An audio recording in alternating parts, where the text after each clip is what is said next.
बिस्मिल्लाहिर्रहमानिर्रहीम। आज तक के मुअज़्ज़ज़ नाज़रीन अस्सलामु अलैकुम।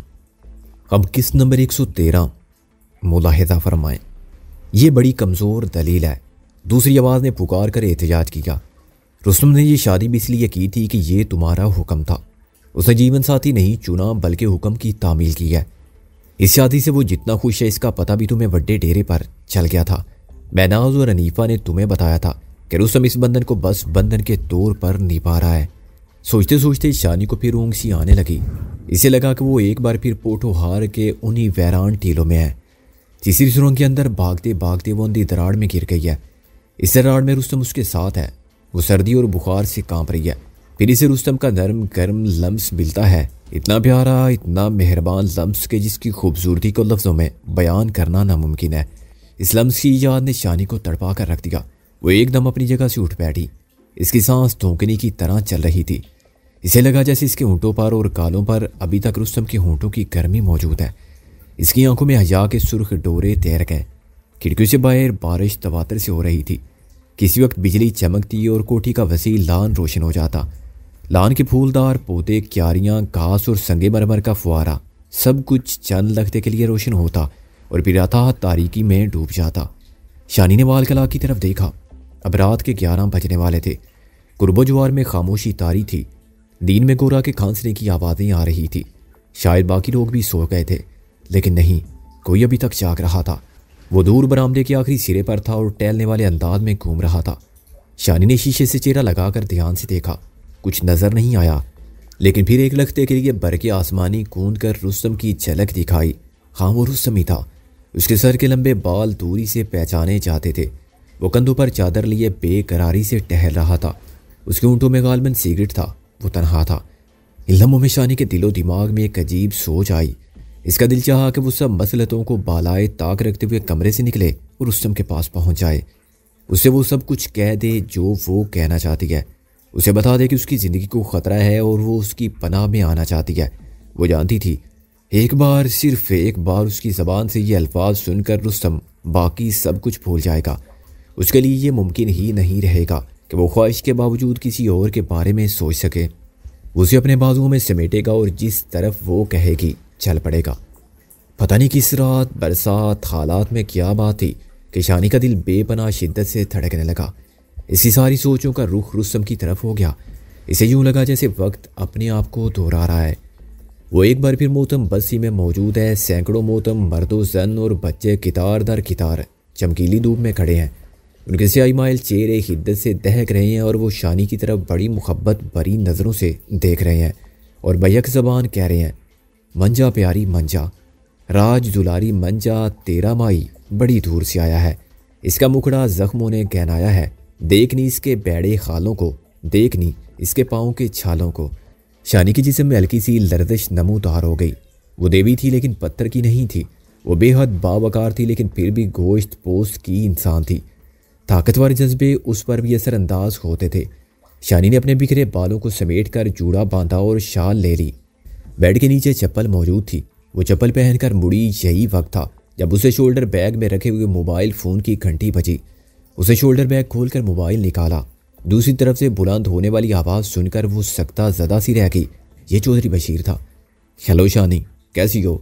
मैंने तुम्हें मुबारकबाद देने के लिए फ़ोन किया था। कैसी मुबारक? शानी ने खुद को शदीद दचके से संभाल कर पूछा। आखिर तुमने राजू की और कोकी की मंगनी कराई दी है।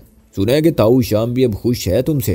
पर मुझे ताऊ शाम की खुशी से कोई गर्ज नहीं है। मैंने वही किया जो मुझे ठीक लगा और मेरा ख्याल है कि ये आपको भी ठीक ही लगा होगा।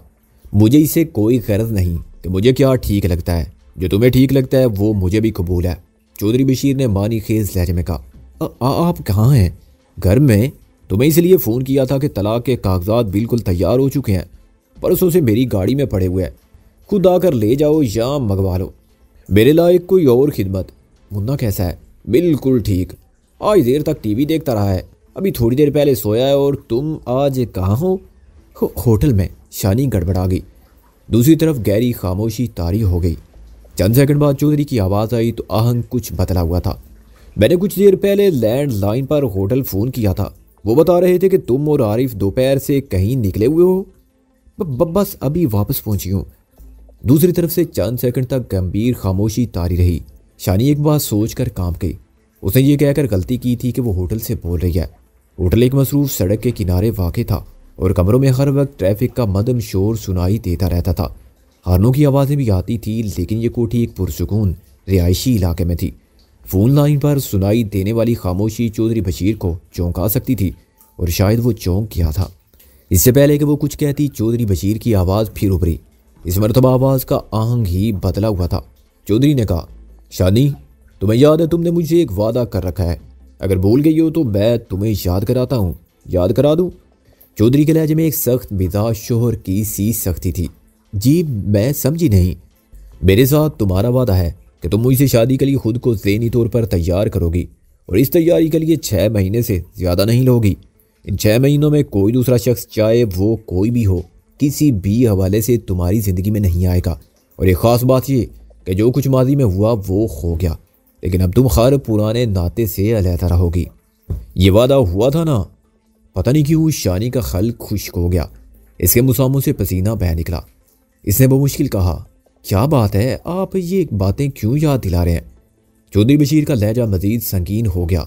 वो बोला, इसलिए याद दिला रहा हूँ कि एक बार डसा जा चुका हूँ, अब दोबारा डसवाना नहीं चाहता। मुझे पता चला है कि हजरत साहब की बीवी और मुरीदों को कत्ल करने के बाद रुस्तम मुल्तान से निकला नहीं, यहीं कहीं मौजूद है, तो मुझे नहीं पता। मैं कब कह रहा हूँ कि तुम्हें पता है और तुम उससे मिलने पहुंची हो।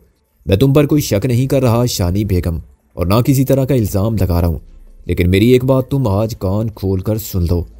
आखिरी अल्फाज कहते कहते चौधरी का लहजा नहायत संगीन बल्कि जुनूनी हो गया था। मैं बोर बर्दाश्त नहीं करूँगा, मैं बड़ा कमज़ोर बंदा हूँ, ज़्यादा हिम्मत नहीं है मुझ में, मैं सब कुछ ख़त्म कर दूंगा, तुम्हें, मुन्ने को और ख़ुद भी। आखिरी अल्फाज इतनी वहशत से कहे गए थे कि शानी की रगों में खून जम गया। इसकी वही कैफियत हुई जो आज दोपहर को हुई थी। इसे चक्कर सा आ गया। फ़ोन बंद करते हुए इसने दीवार का सहारा लिया, लेकिन दीवार जैसे इससे दूर हो गई। इसका हाथ हवा में लहराया और वो गिर गई। गिरते हुए इसका सर दरवाजे से टकराया। दबीज़ ईरानी कालीन ने इसे शदीद चोट से महफूज रखा, लेकिन वो कुछ देर के लिए होशो हवा से बेगाना हो गई। बेहोशी का दौरानिया तवील नहीं था, शायद 1 मिनट या 2 मिनट। फिर ये बेहोशी नीम बेहोशी में बदल गई। शानी को एहसास हुआ कि वो कालीन पर पड़ी हुई है। कमरे के बाहर से कोई उसे पुकार रहा है। ये रुस्तम था। शायद वो दरवाजे से इसके टकराने की आवाज़ सुनकर इस तरफ लपका था। तब शानी ने ठंडी हवा का चौंका महसूस किया। दरवाज़ा खोला गया और फिर रुस्तम का लम्स, हाँ वही जाना पहचाना लम्स जिसने अंधी दराड़ की तैरगी में शानी को एक अनोखे तजर्बे से रोशनास कराया था। शानी इस लम्स को ज़िंदगी की आखिरी सांस तक भूल नहीं सकती थी। भरपूर मर्दाना लम्स, लेकिन फूल से बढ़कर नाजुक। शानी ने महसूस किया कि रुस्तम ने कालीन पर बैठकर उसका सर अपनी गोद में रख लिया है और उसे आवाज़ें दे रहा है। बीबी जी, आंखें खोलें, बीबी जी। उसकी आवाज़ जैसे कहीं बहुत दूर से आ रही थी, किसी गहरे अमीक कुएं से। शानी का जहन बेहोशी और नीम बेहोशी के दरमियान भटक रहा था। इसके हाथ पांव बदसूर सुन थे। फिर इसने महसूस किया कि रुस्तम ने इसे कालीन से उठाया है और बिस्तर की तरफ ले जा रहा है। वो रुस्तम के बाजुओं में थी। इसका सर रुस्तम की कुशादा छाती से छू रहा था। एक लम्हे के लिए, सिर्फ एक लम्हे के लिए शानी के जी में आई कि लम्हों में इससे मौत आ जाए, सब कुछ ख़त्म हो जाए, ये लम्हे अमर हो जाए और वह ये एहसास लिए इस दुनिया से चली जाए कि इसने अपने मन पसंद मर्द की बाहों में जान दे दी है। रुस्तम ने इसे बिस्तर पर लिटा दिया। उसके हाथ बड़ी नरमी से शानी के रुखसारों को थपथपाने लगे। साथ साथ वो इसे आवाज़ भी दे रहा था। एकदम शानी को डर लगा कि कहीं उस रात की तरह फिर वो उसे अपनी बाहों में ना ले ले, कहीं उसके होंठ फिर बेताबाना उसके चेहरे से हम कलाम ना हो जाए। एक जुरजुर सी इसके जिस्म में जागी, एक नहायत लज्जत आमेज लेकिन नहायत तकलीफ दे लहर। शानी ने बड़ी कोशिश के साथ अपने जहन पर छाई हुई धुंध साफ की और आंखें खोल दी। इसके आवाज़ बदतरीज वापस आ रहे थे। वो उठकर बैठ गई। इसी दौरान में आरफ और जहांगीर भी पहुंच गए। गालबन जब रुस्तम ने दरवाजे के बाहर से शानी को पुकारा था तो ये आवाज़ें जहांगीर और आरफ के कानों तक भी पहुंची थी। रुस्तम की तरह ये दोनों भी अजहद परेशान दिखाई दे रहे थे। जहांगीर ने कहा, अगर डॉक्टर की ज़रूरत है तो मैं इंतज़ाम कर लेता हूँ, एक भरोसे का बंदा है यहाँ फरीद टाउन में। नहीं, शानी ने नफ़ी में सर हिलाया, अब मैं ठीक हूँ। ये तो आपने दोपहर को भी कहा था कि बिल्कुल ठीक है। जहांगीर ने कहा, ये लें जी, ग्लूकोज बिला पानी पिए। नोशा गिलास लेकर शानी के सराहने खड़ा हो गया। शानी ने 2 घूंट लिए और वाकई बेहतरी महसूस करने लगी। चौधरी बशीर से बात की है अब उसे 4-5 मिनट गुजर चुके थे, तब उसकी जहर आलूद आवाज़ अभी तक शानी के कानों में खंजर उतार रही थी। मैं अब बर्दाश्त नहीं करूँगा, मैं सब कुछ ख़त्म कर दूंगा, तुम्हें, मुन्ने को और ख़ुद को भी।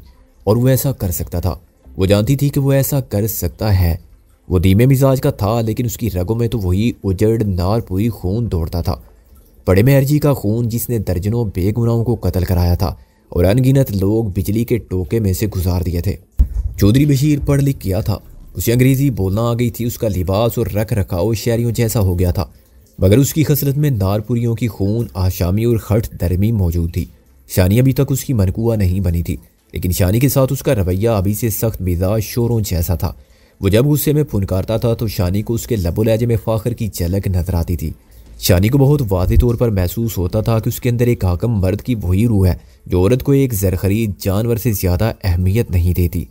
ये ज़रख़रीद जानवर अपने आका के बताए हुए रास्ते पर बिला चूँ चरा चलता रहे तो ठीक, वरना उसे जिस्मानी और ज़हनी मार सहना पड़ती है, और ये मार कभी कभी इतनी अज़ियतनाक होती है कि उसके मुकाबिल मौत सहल महसूस होने लगती है। ये औरत और मर्द का रिश्ता नहीं होता, आका और ज़रख़रीद का रिश्ता होता है। आका की बड़ी से बड़ी गलती काबिल दरगुजर होती है, लेकिन ज़रख़रीद की छोटी से छोटी भूल सख्त तरीन सज़ा की हकदार। आज उसी आका ने बिल्कुल खुले लफ्ज़ों में शानी को बददरी नताइज की धमकी दे दी थी। उसने मुन्ने के बारे में जो अल्फाज कहे थे उन्हें सोचकर ही शानी का कलेजा 100 टुकड़े हो गया। फिर इसके ज़हन में राजू और कोकी का तसव्वुर उभरा। उनकी मंगनी हुई थी। उन दोनों की आंखों के मुस्कुराते आंसू शानी के जहन में आए और इसके अलावा भी बहुत कुछ बरकी कोंदों की तरह शानी के जहन में लपक गया। शानी के दिल से एक हुक उठी। इस हुक ने इसके पूरे जिस्म में जैसे खून की जगह आंसू दौड़ा दिए। इसने एक दर्द भरी अलविदाई निगाह रुस्तम पर डाली और अपनी जगह से उठ खड़ी हुई। इसने शाल अपने सर पर रख ली। कहाँ जा रही हैं बीबी? रुस्तम ने हैरान होकर पूछा। मुझे होटल जाना है। शानी का लहजा मुस्तहकम था। लेकिन बीबी, मौसम ठीक नहीं है और आपकी तबीयत भी ऐसी नहीं कि आप घर से बाहर निकलें। मैं आपको ऐसा नहीं करने दूंगा, जहांगीर ने कहा। नहीं भाई साहब, आपका बहुत शुक्रिया, लेकिन मेरी मजबूरी है। फिर वो आरिफ से मुखातिब होते हुए बोली, आरिफ चलो चलें। आरिफ भी थोड़ा सा हैरान नजर आ रहा था, ताम उसके साथ साथ वो ये भी देख चुका था कि शानी का मोबाइल उसके बैग में नहीं, खातों में है। उसने अंदाज़ा लगा लिया कि शायद शानी ने कोई ख़ास कॉल रिसीव की है। रुस्तम अपनी जगह साकत व जामद खड़ा था। वो देख चुका था कि बीबी जाने का ख़त्मी फ़ैसला कर चुकी है और अब वो रुकेगी नहीं। शानी जाने से पहले रुस्तम के करीब रुकी और उसकी तरफ देखे बगैर बोली, रुस्तम शुक्रिया। किस बात का बीबी? वो कराकर बोला, ताऊ शाम को माफ़ करने का और कुदरत को छोड़ने का। बीबी, आप मुझे शर्मिंदा ना करें। रुस्तम के लहजे में दुनिया जहां का दर्द था। उसके नाम से खलकत कांपती थी, लेकिन इस वक्त वो अपने इश्क के रूबरू खड़ा था और बिल्कुल नाचीज नजर आ रहा था। माफ़ करना अच्छी बात है रुस्तम, सबको माफ़ कर दो, उसने अजीब लहजे में कहा और आरिफ के साथ आगे बढ़ गई। जहांगीर ने बेबसी से रुस्तम की तरफ देखा, फिर गाड़ी की चाबी नौशा को थमाते हुए कहा, जाओ नौशा, बीबी जी जहाँ कहें इन्हें छोड़ाओ। रुस्तम ने रात का बेशतर हिस्सा जागते हुए ही गुजारा। मूसलाधार बारिश होती रही और गर्द चमक शब की तारीकी को तूफानी रंग देती रही। वक्त रुखसत बीबी का कहा हुआ जुमला कई घंटे गुजरने के बावजूद रुस्तम के कानों में गूंज रहा था। माफ़ करना अच्छी बात है रुस्तम, सबको माफ़ कर दो। ये बहुत गहरा जुमला था। इसके कई रंग थे और कई मतलब थे। इनमें से एक मतलब ये भी था कि बीबी ने रुस्तम से अपने बारे में कहा था कि वो उसे माफ़ कर दे। इसे मिलती जुलती बात बीबी एक दफ़ा पहले भी कह चुकी थी। बीबी ने कहा था, रुस्तम मैं हालात के शिकंजे में हूँ, मेरे दामन में तुम्हारे लिए परेशानी दुख के सिवा और कुछ भी नहीं है। हालांकि मैं जानती हूँ तुम इसके मुस्तहिक नहीं हो, मुझे माफ़ कर दो। बीबी का ये जुमला पिछले चंद घंटों में जितनी बार रुस्तम के जहन में आया, इसके दिल में एक गहरा चरका लगा। बीबी को क्या पता था कि वो इसके बारे में किस अंदाज से सोचता है। वो तो हर हाल में खुश था। इसका इश्क ऐसे मरहले में था जहाँ जुदाई और मिलाप का मतलब एक ही हो गया था। बस एक लज्जत हमें आग थी जिसमें जलना, झुलसना और कराना ही इसके लिए ज़िंदगी का हुस्न था। यह आग इश्क की सदा थी और उसका इनाम भी था। अभी कुछ देर पहले जब उसने बीबी को दबीज़ कालीन से उठाकर बिस्तर तक पहुंचाया था तो उसने बीबी को जिस्मानी तौर पर भी खुद से बहुत करीब महसूस किया था। तब इसने दिल की अथाह गहराइयों से चाहा था कि कितना अच्छा हो कि इसकी ज़िंदगी का सफ़र इसी जगह इन्हीं लम्हों में ख़त्म हो जाए। वो बीबी को बिस्तर पर लिटाए और फिर बीबी के जिस्म से अलहदा होने से पहले अपनी ज़िंदगी से अलहदा हो जाए। फिर इसका दिल चाहा कि काश ऐसा हो, बीबी होश में आने के बाद उससे कहे, रुस्तम मुझे ले जाओ, कहीं बहुत दूर, इन बेरहम दरो दीवार से बचाकर दुनिया के किसी दूर दराज गोशे में, और वो बीबी के हाथ पर अपना हाथ रखते और कहे, बीबी ऐसा ही होगा। मैंने तो आपसे खटोली के बेले ही में कह दिया था कि आप एक बार, सिर्फ एक बार मेरे साथ चलने की खामी भर लें, फिर मैं आपको ले जाऊंगा। हमारे सारे दुश्मनों का सारा असला, उनकी खड़ी की हुई सारी दीवारें, उनकी पहनाई हुई तमाम जंजीरें मिलकर भी हमारा रास्ता रोक नहीं सकेंगी। लेकिन बीबी ने नहीं कहा था। इश्क की यारी तो अनकही बातों से होती है। मोहब्बत का नाता बंद होंठों से रहता है। तल की सस्सी, गुजरात की सोनी, जंग की हीर या फिर इश्क की कहानी, कोई भी किरदार, उसकी पहचान बंद होंठ ही होते हैं। और इन होंठों के पीछे अश्कों और लफ्ज़ों का एक बेकरार समंदर ठाठे मार रहा होता है। दोपहर के वक्त रुस्तम ने एक बार फिर निज़ाम से रब्ता किया। निज़ाम ने बड़े डेरे की खबरें देते हुए बताया, मामला बड़ी तेज़ी से ख़राब होता जा रहा है। पुलिस ने घेरा तंग कर दिया है। भारी असले से फायरिंग की जा रही है। परसों रात 3 बंदों की एक टोली किसी तरह पुलिस के घेरे से निकलकर अगले डेरे की तरफ आई है। उनमें से जायद नाम का एक बंदा तो खाई में गिरकर मर गया है। एक और रस्से में पुलिस ने मार दिया है। एक याम मेरे पास पहुंचा है, उसके मोढे में भी गोली लगी है। उसने बताया कि डेरे पर खुराक की कमी होती जा रही है। मंगल के रोज़ वहाँ दूध देने वाली 5 भैंसें गोश्त के लिए ज़िबा की गई हैं, लेकिन ये गोश्त भी 2-3 दिन से ज़्यादा चलने वाला नहीं है। पुलिस की मुसलसल फायरिंग से बकरियों और मवेशियों को घास वाली ढलवानों की तरफ ले जाना मुमकिन नहीं है। उस वजह से उनका दूध सूखता जा रहा है। 25-30 बकरियां और कुछ भैंसें फायरिंग की वजह से भी मर गई हैं।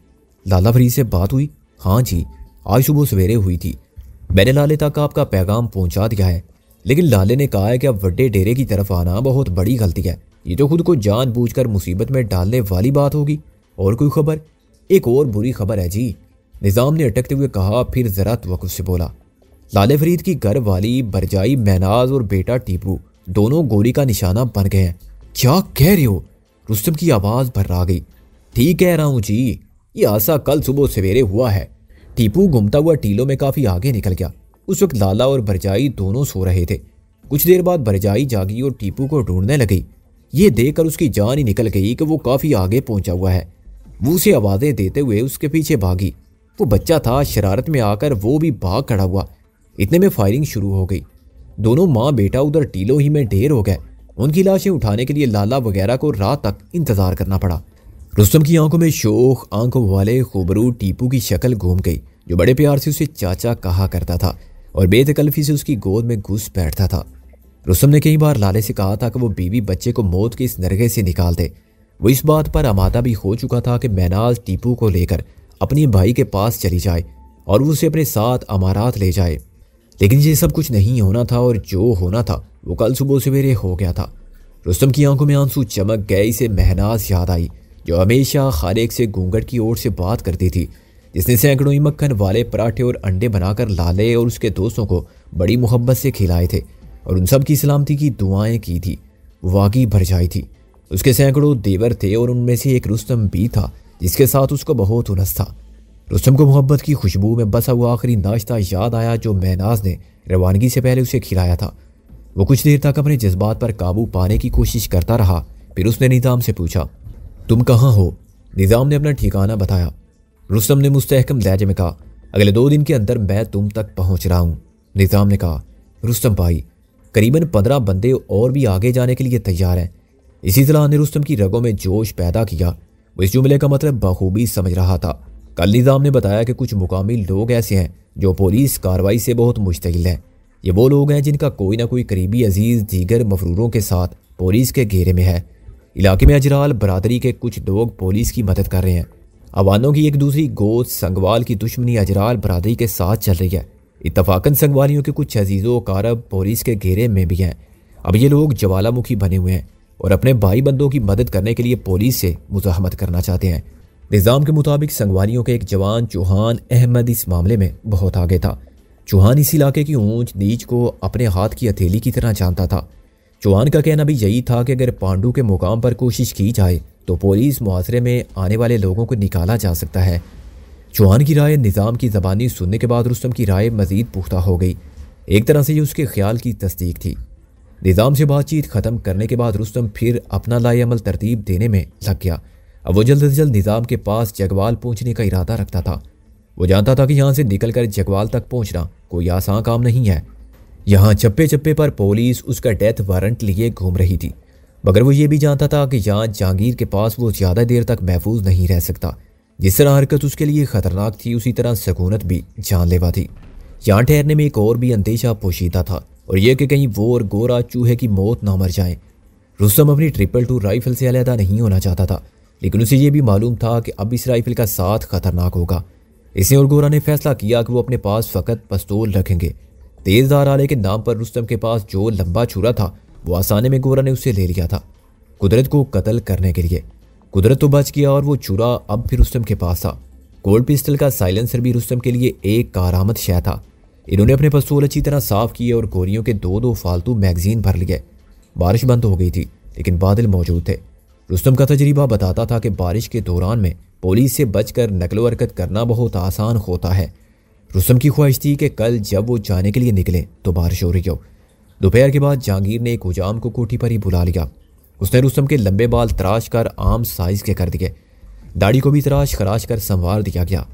गोरा ने अपनी जहाजी साइज की मूंछें बिल्कुल मुख्तसर करवा ली और सर पर उस तरह फिरवा दिया। जहांगीर ने अपनी शनाख्त छुपाने के लिए सर के बालों को हल्का ब्राउन रंग दे रखा था। यही रंग रुस्तम ने भी इस्तेमाल किया। इसके सर और दाढ़ी के बाल हल्के भूरे नजर आने लगे। जहांगीर ने और रुस्तम ने गोरा के लिए बाजार से 4-4 जोड़े मंगवाए थे, उनमें एक जोड़ा पतलून कमीज का भी था। रुस्तम कभी कभार पतलून कमीज पहन लेता था और ये लिबास उसके कसरती जिस्म पर जचता भी खूब था। अभी इसने स्याह पतलून के साथ बुनेंजा की चेकदार कमीज पहनी और ऊपर बंद गले की जर्सी जेबदान करके कमीज का कॉलर बाहर निकाला। इस लिबास के साथ वो क्या से क्या नजर आने लगा। जहांगीर ने उसे देखकर तारीफी अंदाज में सर हिलाया। यार, एक फिल्मी हीरोइन तो तुमने काबू कर रखी है। क्या ये चाहता कि जो रुपया हमारे पास मौजूद है उसे सैयद नूर या हसन अस्करी को काबू करते और एक जबरदस्त फिल्म बना डालते। इसमें हीरो तुम खुद होते। मेरा क्या है, मैंने विलन का किरदार अदा करके भी खुश हो जाना था। नहीं, एक बड़ा बनाया विलन हमारे पास मौजूद है लालेरी जान, कुदरत। गोरा ने सिगरेट का गहरा कश लेते हुए कहा। और सेकंड विलन डिप्टी रियाज बन जाता। जहांगीर ने कहका लगाया। फिल्म बनाने की क्या जरूरत है, अब असली फिल्म तो चलने वाली है। मारदार से भरपूर, और उम्मीद है कि टाकरा भी डिप्टी रियाज से ही होना है। रुस्तम ने पिस्टल को बेल्ट में लगाकर ऊपर मोटी जर्सी को दुरुस्त करते हुए कहा। फिर एकदम रुस्तम को जैसे ख्याल आया, उसके चेहरे पर गहरी संजीदगी तारी हो गई। उसने जहांगीर से कहा, देखो जहांगीर, हम जहाँ जा रहे हैं वहाँ जिंदगी के चांस कम है और मौत के ज्यादा। तुमने मेरा एक काम करना है। एक काम? तुम 100 काम कहो मेरे जिगर, बल्कि मेरी तो तमन्ना ये है कि किसी तरह भी मैं भी तुम्हारे साथ जा सकूं। फालतू बातें ना करो, तुमने कहीं नहीं जाना है। जो कुछ तुम हमारे लिए कर रहे हो ये भी बहुत ज़्यादा है। जो काम मैं तुम्हारे जिम्मे लगा रहा हूँ एक लड़की तक कुछ रकम पहुँचाने का है। लड़की का नाम पता मैं तुम्हें समझा देता हूँ। 2-3 हफ्तों तक, 2-3 महीनों तक, या जब भी मुमकिन हो सके तुमने मेरे हिस्से में से ये रकम वहाँ पहुँचानी है। यार, तुम ऐसी बातें करते हो तो मेरा दिल खून होने लगता है। तुम ऐसी वसीयतें ना किया करो तो अच्छा है। तुम्हें कुछ नहीं होगा, तुम खुद वापस आओगे और अपने काम करोगे। चलो मैं खुद ही करूँगा, लेकिन जो कुछ मैं कह रहा हूँ उसे भी ज़हन नशीन रखो। उसके बाद रुस्तम ने उसे लड़की के बारे में बताया जिसकी अनोखी मदद से वो पोठवार में पुलिस के मोहलक घेरे से निकला था। डोक शाह की मेरा, जिसने एक पथरीले शख्स को अपना कांच सा जिस्म सौंपा था और उसके बदले उसने रुस्तम और गोरा के लिए एक रियायत हासिल की थी। जहांगीर ने जानना चाहा कि वो अपने हिस्से में से 4 लाख की खतीर रकम उस लड़की को क्यों देना चाहता है, लेकिन रुस्तम ने यह कहकर उसे खामोश करा दिया कि यह उसका ज़ाती मामला है। अपने हिस्से में से 2 लाख रुपए मजीद रुस्तम ने अपने और गोरा के ज़ाती खर्चे के लिए अलहदा करवा लिए। बाकी रकम उसने जहांगीर के पास रहने दी और उससे कहा कि खुदा न खासा उसे कुछ हो गया तो ये रकम वो जावर या शीरी तक पहुँचा दे। इसी दौरान में जहांगीर का होशियार मुलाजिम खास नूशा अंदर दाखिल हुआ। उसने कहा, जनाब आपके लिए एक ताज़ा खबर है। किस बारे में? जहांगीर ने कहा, बीबी जी के बारे में। परसों उन्होंने एक बड़ा ख़ास काम किया है जी, बल्कि 2 बड़े ख़ास काम किए हैं। चौधरी हुशाम के बेटे और सैफुल्ला की बेटी की मंगनी करवा दी है। दूसरा काम उससे ज़्यादा ख़ास है। मंगनी के बाद बीबी जी ने चौधरी हुशाम और चौधरी बशीर को आपस में मिला दिया है और उनमें सुलह करवाई है। उन लोगों में बड़ी कशमुकश चली आ रही थी, लेकिन अब उन्होंने एक दूसरे से हाथ मिलाया है और अपने मामले ठीक करने का अहद किया है। रुस्तम खामोशी से सुनता रहा। जहांगीर ने इस बात में सर हिलाया। बीबी जी की क्या बात है जी, कुछ ना कुछ खास है बीबी जी के अंदर। इतनी छोटी उम्र में वो बड़े बूढ़ों वाले काम भी कर गुजरती हैं। मैंने उनकी वालदा के बारे में सुना था। रंग वाली और आसपास के इलाके के लोग उनकी इज्जत रानियों महारानियों की तरह करते थे। खुदा तरसी और गरीब परवरी में बड़ा नाम था उनका। इसी दौरान में काल बैल बजी और गुफ्तगू का सिलसिला मुनक़ते हो गया। नूशा बाहर गया और चंद सेकंड बाद वापस आकर उसने बताया कि एक लंबी गाड़ी में कुछ मेहमान आए हैं। गाड़ी के शीशे काले थे, इसलिए वो ठीक से नहीं देख सका। जहांगीर के चेहरे पर दबा दबा जोश नजर आने लगा। वो ड्राइंग रूम में चला गया। लंबे घुंघरियाले बालों वाला एक सूटेड बूटेड शख्स अंदर आया और 3-4 मिनट तक जहांगीर से खुसर फुसर करता रहा। वो मुट्ठी में दबाकर सिगरेट पी रहा था। रुस्तम को वो चेहरे से अच्छा शख्स नहीं लगा। वो शख्स बाहर गया और उसके जाने के 2 मिनट बाद कोठी का गेट खुल गया और नए मॉडल की एक हुंडा सिविक कार अंदर आ गई। कुछ देर बाद यूं लगा जैसे कोठी के ड्राइंग रूम में चांद और सूरज तुलू हो गए हैं। 2 नहायत पुरकशिश लड़कियां चमकते कपड़ों में और जगमगाते चेहरों के साथ अंदर आईं। उन लड़कियों को देखकर जहांगीर का चेहरा अंदरूनी मुसर्रत से सुर्ख हो गया। रुस्तम दंग रह गया। उनमें से एक लड़की को वो पहचान गया। वो पंजाबी फिल्मों की मारूफ हीरोइन आसमा थी। अपने खूबसूरत जिस्म की बदौलत वो फिल्मी खलकों में बहुत मकबूल हो गई थी। साथ में जो दूसरी लड़की थी वो शक्ल सूरत से आसमा की बहन नजर आती थी, ताम वो आसमा के मुकाबले में कुछ कम उम्र और काफ़ी दुबली पतली भी थी। आसमा काफ़ी महंगी और मसरूफ एक्ट्रेस तस्वुर की जाती थी। 4-5 दिन पहले जब जहांगीर ने गोरा से खुशकपियाँ लगाते हुए आसमा को यहाँ बुलाने का इरादा जाहिर किया था तो रुस्तम ने उसे मजाक से ज़्यादा अहमियत नहीं दी थी। इसे हरगिज़ यकीन नहीं था कि सिल्वर स्क्रीन का ये दमकता सितारा यूं शोबिस की रोशनियों से निकलकर यहाँ जहांगीर की कोठी में आ जाएगा। लेकिन आज इस सबर आलूद शब में रुस्तम उसे यहाँ देख रहा था। ये सब रुपए की करिश्माकारी थी। जहांगीर ने रुपया खर्च किया था। रुस्तम की तरह जहांगीर के नज़दीक भी रुपए की कोई अहमियत नहीं थी। वो जानता था कि मोहलत कम है और ये रुपया ज़्यादा, यानी सफ़र की निस्बत सादे सफ़र ज़्यादा था। इसने गालबन 7-8 लाख रुपए ऑफर कर दिए थे और ये दोनों कड़कती बिजलियां गोरा और जहांगीर की दिल पशोरी के लिए सर के बल चलकर यहाँ पहुँच गई थी। हर जगह हर तरह के लोग होते हैं। फिल्म इंडस्ट्री में भी अच्छे लोग थे और ऐसे भी थे जो एक रात में 2-3 लाख कमा लेने को अपने फ़न की महाराज समझते थे। जहांगीर कॉमन रूम में रुस्तम के पास आया तो उसका चेहरा देखकर समझ गया कि रुस्तम ने सब कुछ सुन लिया है। वो एकदम संजीदा हो गया और रुस्तम के दोनों हाथ थाम कर बोला, यार बुरा ना मनाना, मैंने गोरा से वादा कर रखा था, बस आज की रात रियायत दे दो, उसके बाद तुम कहाँ खम कहाँ ना जाने, फिर मुलाकात भी होनी है या नहीं। मुझे लगता है कि तुम गोरा के कंधे पर बंदूक रख कर चला रहे हो। चलो यही समझ लो, लेकिन हकीकत यह है यार कि मैं चाहता हूँ कल जब गोरा यहाँ से जाए तो बहुत खुश हो। पता नहीं कि जहांगीर हुसैन ने यह बात किस लहजे में की थी कि रुस्तम के तने हुए आसाब ढीले पड़ गए। उसके गुस्से का ग्राफ एकदम नीचे आ गया। 10 बजे के करीब महफिल शुरू हुई। जहांगीर की कोठी काफ़ी बड़ी थी। ड्राइंग रूम की खिड़कियों पर दबीज पर्दे खींचकर दरवाजे बंद कर दिए गए थे। अब अंदर जो भी शोर शराबा होता था बाहर किसी को खबर ना होती। पता नहीं कि रुस्तम का मूड कैसा था। वो भी इस महफिल में जा बैठा। फ्रांस की बेहतरीन शराब और खानसामा करामत के हाथ के पके हुए बेहतरीन खाने ड्राइंग रूम में गर्दिश कर रहे थे। ऑडियो सिस्टम पर हल्का सा म्यूजिक लगा हुआ था। दोनों परियां सोफों पर बराजमान थी और अपनी मुस्कुराहट की बिजलियां गिरा रही थी।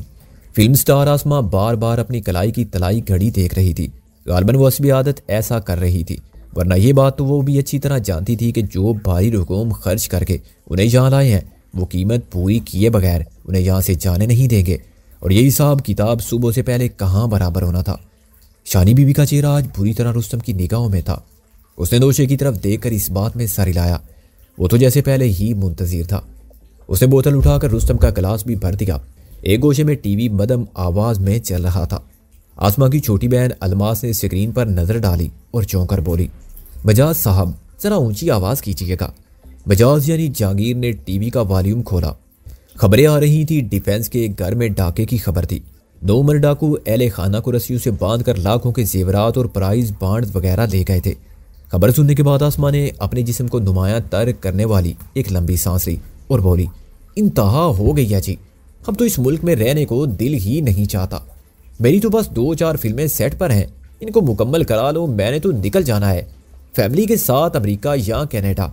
फिर वो ज़रा तवक्कुफ से बोली, अब तो किसी को माफ़ी नहीं है जी, बड़े बड़े अल्लाह वाले लोग इस रगड़े में आए हुए हैं। अखबारों में पढ़ा ही होगा आपने, कोई बहुत बड़े पीर साहब आए हुए थे यहाँ मुल्तान में, उनकी बीवी और कई मुरीद फड़का कर रख दिए डाकुओं ने। बदबख्तों ने यह भी नहीं सोचा कि किस पर हाथ डाले हैं।